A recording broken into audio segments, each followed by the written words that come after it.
Everybody's probably kind of wondering, where is everybody? Hey guys, so we are live, and thank you for coming to Author Chat. We are here with C.L. Walters. I keep forgetting what you said your first name was. It's Cammie. Cammie? Cammie, yeah. Oh, I love that. Is it short for anything, or is it just Cammie? Just Cammie. It's just Cammie. Oh, I love that. Mm-hmm. And she is the author. We were talking about the story Stars Tell. And yes, I am reading that title in the screen so I don't mess it up. I love this cover. This thing is honking, man. It is a thick book. Like, Did it scare you? It is honking. Like, I mean, just the way that it's made. I mean, versus like a regular hardback. This. I mean, I could probably kill somebody with this thing. It is. I mean, you know, whoever printed these, like, seriously, guys, if you are self-published, you know, any published, whatever, but if you're looking for somebody to like make books, use her company, because this is solid. This ain't coming apart. I've gotten a few hardbacks from self-published authors, and they're crap. Like, they fell apart. I've had one that I accidentally left in the car and it completely fell apart. Like, the glue let go, the pages fell out of it, and it was dead. Like, tears of sadness. So, guys, before we get started, I wanted to do a quick shout out. I was scrolling through Facebook about an hour ago or so and found out that Amber Duell, the author of the Sandman series that I just completely love, and this one that's upcoming called Tin, which is a reimagining retelling of The Wizard of Oz, her apartment burnt down today. So if you guys have a second, go pre-order this. I don't know if she's going to be doing any kind of GoFundMe or PayPal or anything to kind of help her out, because they lost everything. If they do, I, of course, will reshare it so you guys can send some funds her way, hopefully. I don't know if her and Candace are going to be coming on in December. If not, I told them that, you know, you can move it to the release of the next book in the series. So it's all kind of up in the air right now. So please, you know, stay tuned to the site and to my social media to find out about that specific date. But definitely check her out and order her books, because they're amazing. And I love that cover. The cover is so gorgeous.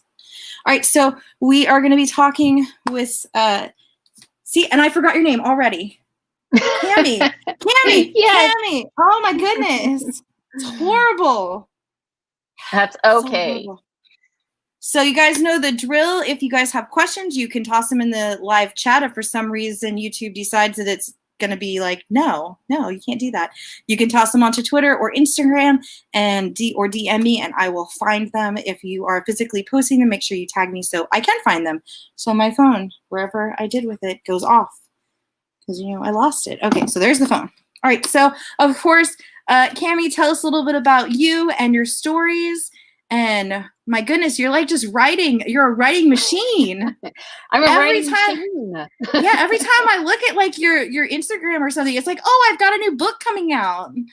Yes, I am. I'm working on a new book. It's actually a companion to the story Stars Tell. And so I'm working on that. And I've been working on it for a little while. So I've been using NaNoWriMo to really get that draft together. But this will be the story Stars Tell is my 5th book. And since 2007, well, published in 2018. So yeah, I've kind of been churning them out. And I don't know, I just love writing. I live in Hawaii, where it's beautiful most of the time, pretty much all the time. And just spend time with my family when I have time. And then I'm writing at the other times. And 2020 has made it very, well, a necessity to stay indoors and to stay inside and to write. So it's worked out in a very strange way. That's good though. So like how has COVID really affected you guys? I mean, because you're on an island, you know? Yes. Well, we closed. I know, like, yeah, the island pretty much closed to tourists from about March until I think it was about August. And I think there was still a trickle, but they all had to quarantine for 14 days. Now they can, tourists can come and they have to get tested. So they have to have their testing paperwork ready that they've been tested and they're clear. And then if they don't have that, they still have to quarantine for 14 days. And So there's rules and regulations that they've put into place. Yeah. Because I mean, I know it's got to be way different from, like us that were, like on the mainland, because I mean, everything's imported to Hawaii, right? Right. Like, did you guys see shortages or anything like that, or? Well, I think we saw the normal toilet paper shortages. Right. That's the mainland. Yeah, but we saw some food shortages initially, just because a lot of people were buying up stuff. So the shelves were pretty much cleared out for a couple weeks until the new shipments came in, but it's been pretty fine. Yeah, people have been pretty much kind and, patient, and for the most part. And yeah, it's been okay. Hawaii's a very laid back place anyway, so it's a place of wonderful people and a wonderful spirit. So it's been good to be here. Well, that's good to hear. Right. So, of course, welcome back to the show, and thank you for joining us. Thanks again. for having me. How did you come up with the story for your new book?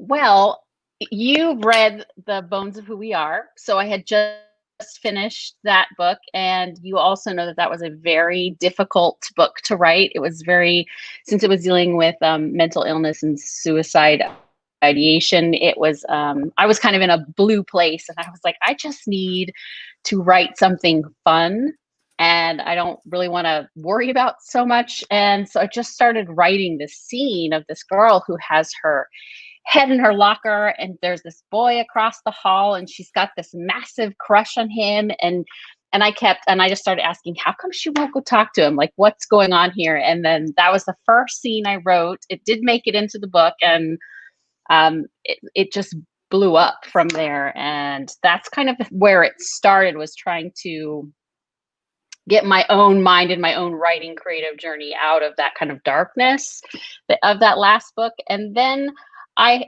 put it together with a book I had read a couple years prior called Girls and Sex by Peggy Orenstein, and really kind of thinking about the ways in which purity culture impacts young women and women in general in American culture, and how those attitudes around sex are part of that cultural landscape that women have to navigate. So that was part of that.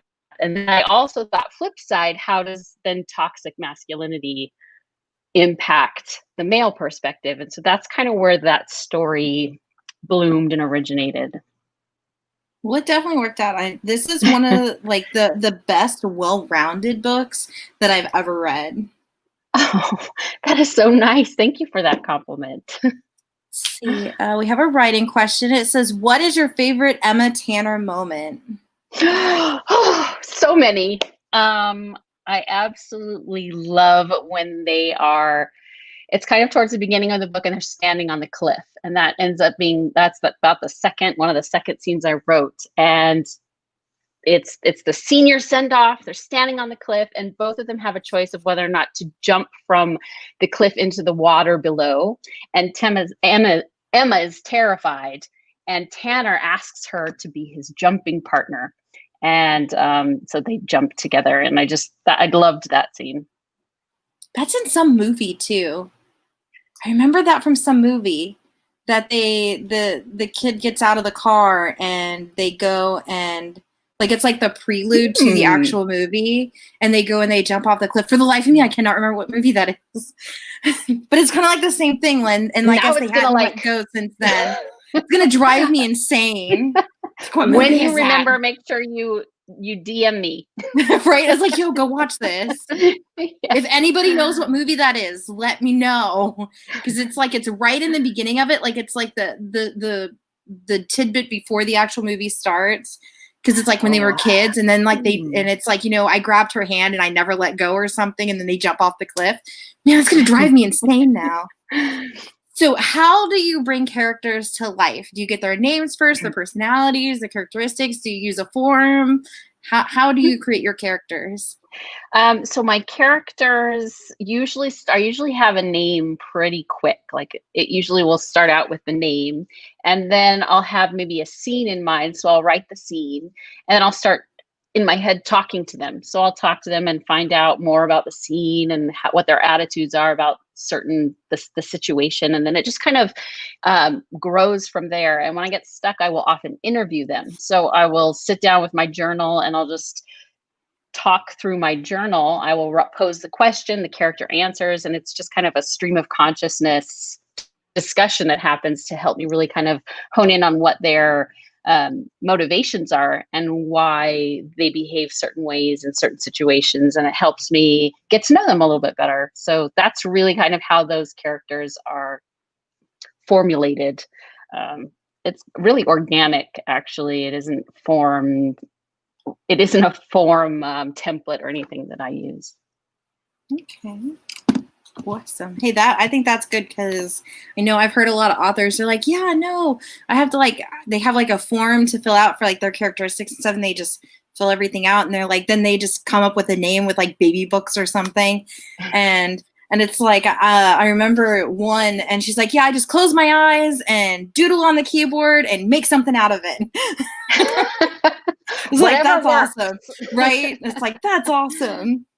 So you said that you were already almost done with your next book, or it is done?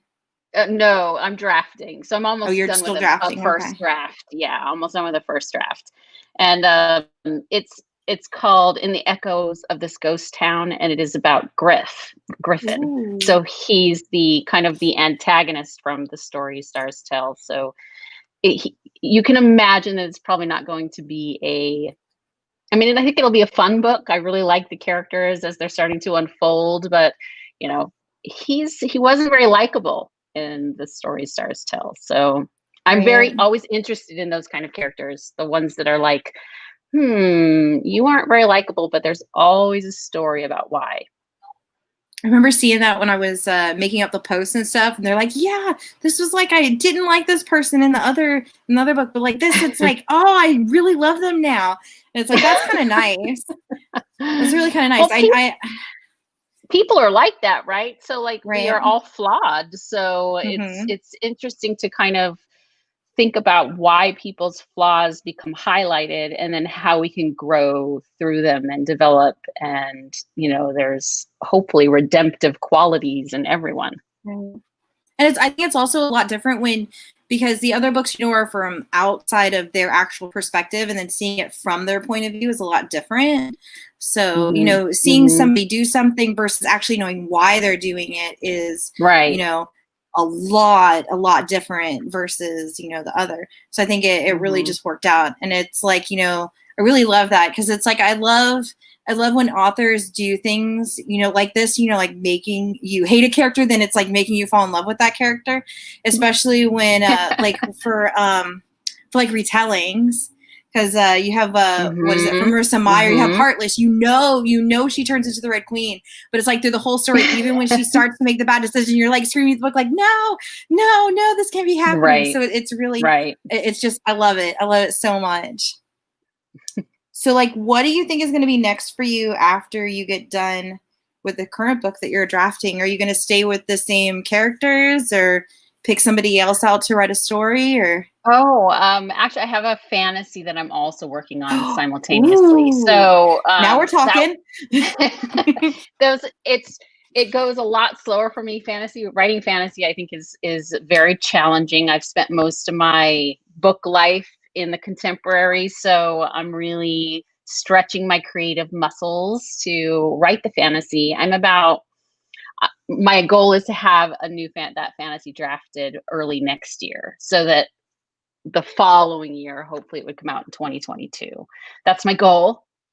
Let's hope that happens, and all goes well. If you need any beta readers, let me know. I will. Let me know, because I've been doing that for another author, and I actually really love it. It's awesome. I love it so much. That's good. So what do you hope next year brings for you? Oh, that's a good question. I really hope next year brings for all of us health and a return to kind of the normalcy of, I know we'll never be pre-COVID again, but the freedom to be together again. I miss that. I miss being with my friends and family in a way that isn't so, kind of sobering, because you do worry when you go with your family, like, am I carrying anything? And, Right. so I would love that to not be hanging over all of our heads next year. That would be really nice. Yeah. Professionally, I just, I love where I'm at and I love where I'm headed. I love that I'm interacting with so many wonderful people and hearing stories and hearing feedback of the books that they've read and they're enjoying. And so I just want more of that. So what have you been reading lately? Anything good? What have I been reading? Well, I'm actually rereading with my friend Lavinia, who is in Starrygram on Instagram. She's from Romania, and we are rereading Saba Tahir's The Ember and the Ashes series Oh, for I love her that new book. one. Right. So Right. it's coming. Her new one's coming out on the 1st of December. So we're rereading Right. that series, and it is like not rereading. I feel like I'm reading it for the first time. It is so good and so magical, and I'm picking up so many more things, so much things that I don't know. I feel like, did I read this? It's so good. Oh God, I do that Yeah. so much, but it's like I read so much that my book club off of Instagram decided to read Midnight Sun. I'm like, well, okay, well, I'm gonna reread Twilight because I haven't read that since like the last movie came out, and I'm reading. I'm like, did I actually read this? Because I'm like all this stuff, and it's like, because you watch the movie so much, and then you kind of, it glosses over the book, and it's like, okay, wait a second, this didn't happen here. Oh, that's right, it happened in the book, and it's like, it's so crazy. It's so crazy. Right. Yeah. So I've been reading that, and then I read Gloria Chow's Rent a Boyfriend, which just came out this month actually, I think, and it's cute. It has a really cute cultural connection to it's the fake dating trope, but it pulls in the Chinese American culture, immigrant culture, so in that intergenerational difficulties. So she's the one that wrote American Panda or something. Yes, she did. I love that one. Did. That was so funny. Mm-hmm. So it's really cute, and so I just finished that one. So I'm always reading. People in the chat, they're like, I'm reading Twilight too. I'm like, yes. Midnight Sun is so good. Oh, it's so good. You loved it? You loved that Edward perspective? I'm actually still reading it. Well, I actually had read, I think it was the first 11 chapters or the first 12 chapters when it got released on her website. Oh, okay. So, yeah, that was a while ago, right? Forever ago. I'm so old. So it's like, it's really kind of nice because I'm reading, like, I'll read one chapter, then I'll go back and read a chapter in Twilight. So I'm doing both. They should seriously republish this, so that's how it's written, so you get everybody's perspective on one. That would be a very long book. That would be a very thick, like, that book would be like one of those Cassandra Clare books, that she's got out. Like, you open it and you break the binding because it's so huge. It's an encyclopedia.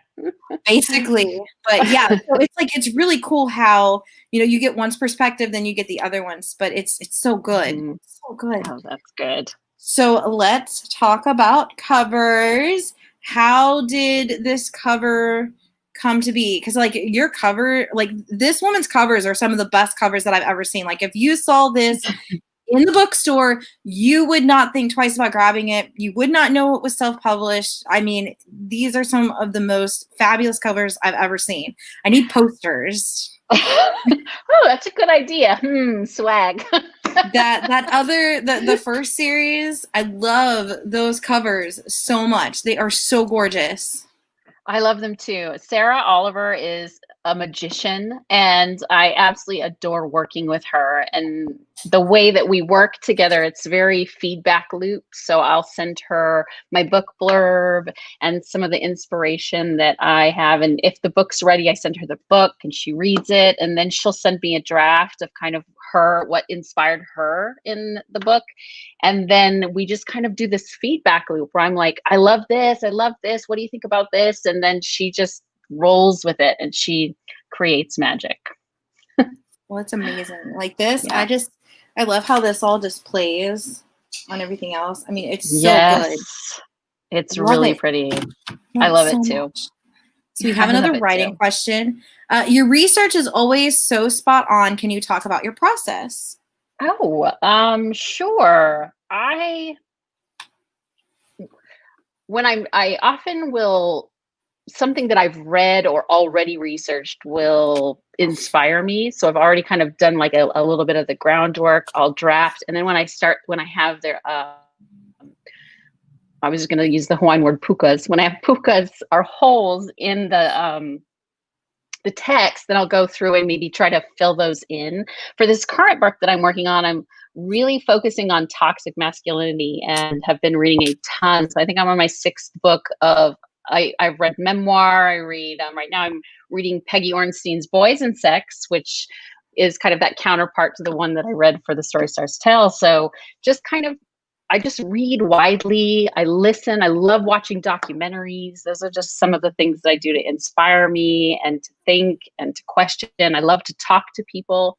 And then the other thing I like to do is have sensitivity readers, because I think I don't always write from, obviously I'm writing Tanner, who's a cisgendered male, and I'm not a cisgendered male, so it's nice to have kind of that feedback that says, yeah, I think you've got this right, or Liam, who's gay and I'm not, so it's nice to have somebody to say, yeah, I think you did this right, or would you look at this, it's a little stereotypical. So that's another facet that I put into there, so I make sure that I'm honoring voices and not oversimplifying.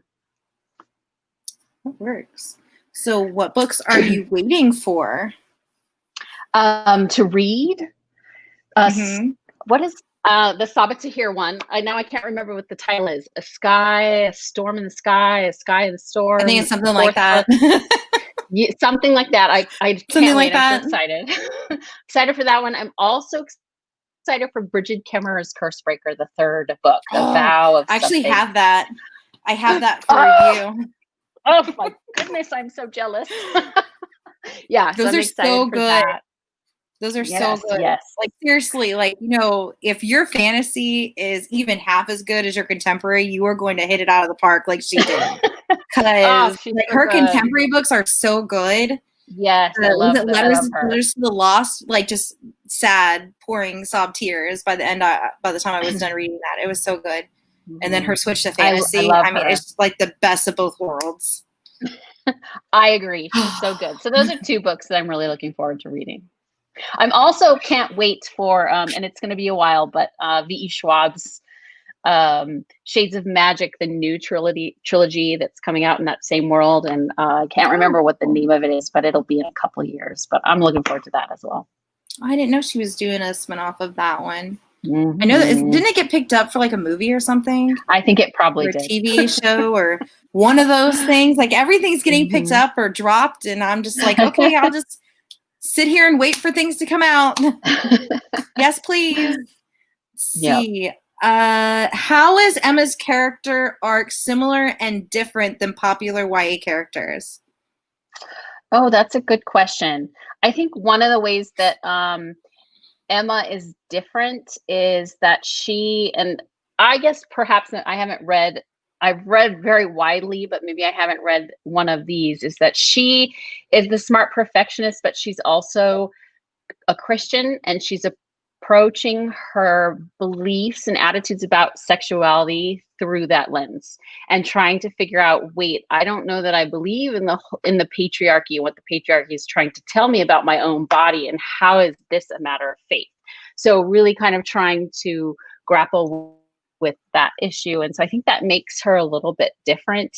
She's also, I would say that she's strong and she doesn't really waffle. So sometimes I think that's one of my beefs with characters, is we often see them kind of teeter, and that's part of growing up. That's part of the YA genre, I think. But she doesn't, I don't see her waffling too much. I feel like she kind of is moving forward most of the time and not backtracking in her decision making. So I like that about Emma.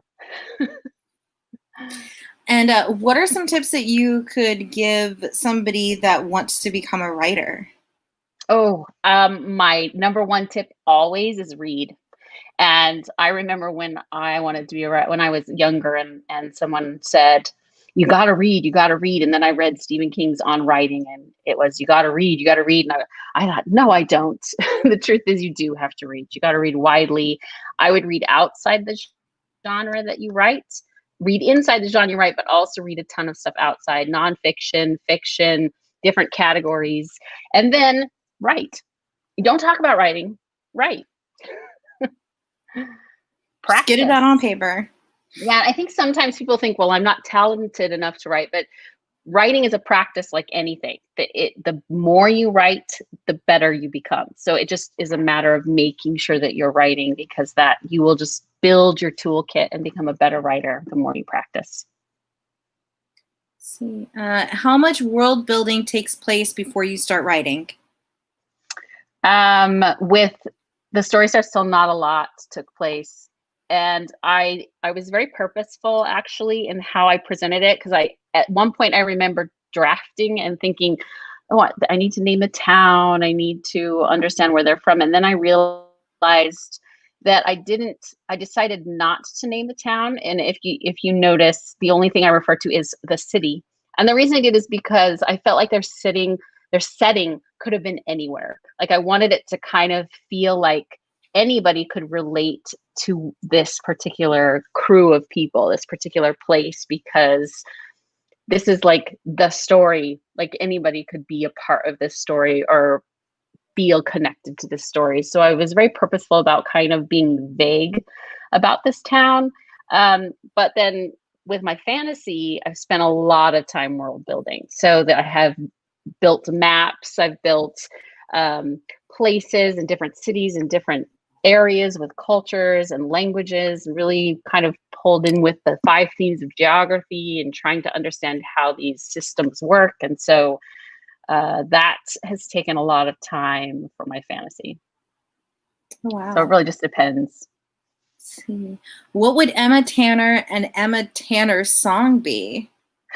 Ooh. I have playlists on Spotify if you're interested, but one of my favorite songs that kept coming up, and I just was like, oh, I love this song, is Taxi by the X's. I'm not sure if you've heard it. And I just had it on loop. The other one was Cymbidium by WMD, which it has no words in it. It's just this vibe song that is beautiful. It was on the trailer, the book trailer, actually. He let me use that for the book trailer. Oh, that's cool. Yeah, so think of Emma and Tanner every time I hear them. So do you have like people that you envisioned, like, for like a cast for Emma and Tanner? I wish I did, but I've gotten so old that all the young actors, I don't know any of them anymore. Right? My goodness. Right. I feel you there. Like there's people that you think they're really young, and then you look it up and they're like, oh, well, they're like in their 20s, but they were born in like the mid to late 90s. And I'm like, God, I feel so old now. And I'm older than you. So yeah. So I feel like I don't have anybody in mind of who would be awesome. I would love to see them on the screen. It would be so much fun, but I don't have anybody in mind. It's like, well, like who did you picture though? Like even if they're like way too old for it now, like who do you think you would see? Sure, we could find an equivalent. Emma would probably be a cross between, what's her name? I can't even think of her name. This is how bad I am. Lily Collins and okay. Is it Emma Roberts? Emma Roberts, is that her name? Is Julia Roberts? I think it's her niece. No, not that she one. She played like, okay. Maybe she's such a cute girl, such a pretty, young woman already, beautiful right. Young woman. And then Tanner, I don't know. I did Pinterest. I did a lot of Pinterest to try to kind of find, and he was elusive. He was very elusive. Dark haired, tall, thin, like a volleyball player. It's hard. It's so hard. Yeah. So hard. It's like you need one of those like face mashing things. It's like, so we'll just take like this person's nose and this person's eyes and just like make a new face. Well, you know who's adorable is Tom Holland. He's the Spider-Man, right? Right. He is adorable. I could see him being a tanner. He's so cute. So he could be a tanner, I think. But I just saw the previews that they made was it the Chaos Walking series? Patrick Ness, yes. I'm excited to see that. That preview looks fabulous. I didn't like that book, but the trailer looks amazing. That looks great. It does. But I know like that author, like Patrick Ness, like he just drugged this kid through the coals, man. With that book. I never read that book. Well, apparently we was doing it for the library YA book club when they had it open, and the lady that had it came back and she's like this author just drugged this kid through whatever. Like, did he have like a doomsday wheel or something? It's like, okay, what are we doing this kid today? Like everything that could happen to this poor kid happened. It was insane. But it looks so good. It does look really good. It also looks very timely. Soon. Yeah. I hate that it just says coming soon. It's like, come out to HBO Max or Hulu or something. Stay at home and watch it. Oh, somebody said Emma Watson, maybe a young Emma Watson. Yes, that's a great one. Yeah, I think she'd be great. Right. It'd be so fun to see. Yes, it would. I think a lot of these, especially like your first trilogy, that would be great.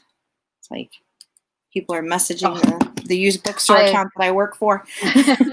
Like, I love those characters. I love those characters in that first trilogy, and yeah, they would be fun to see.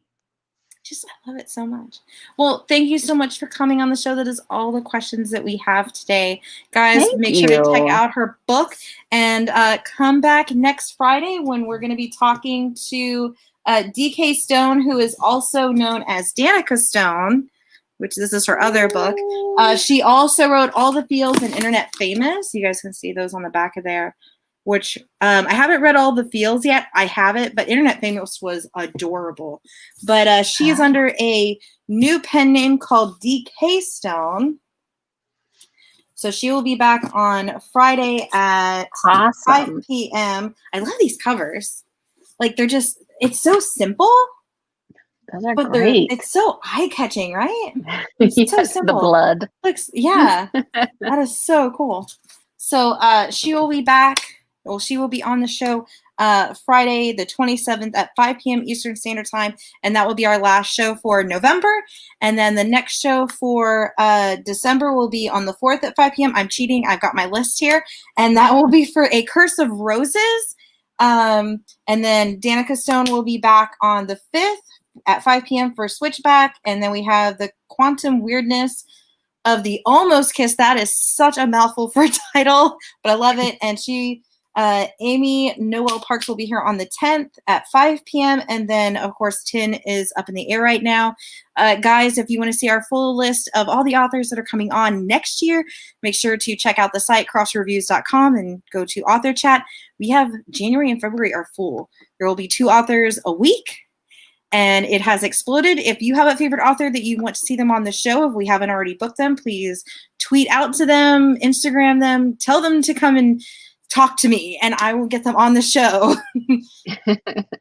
So it is going to be amazing, and I hope you guys enjoy it, and thank you so much for watching.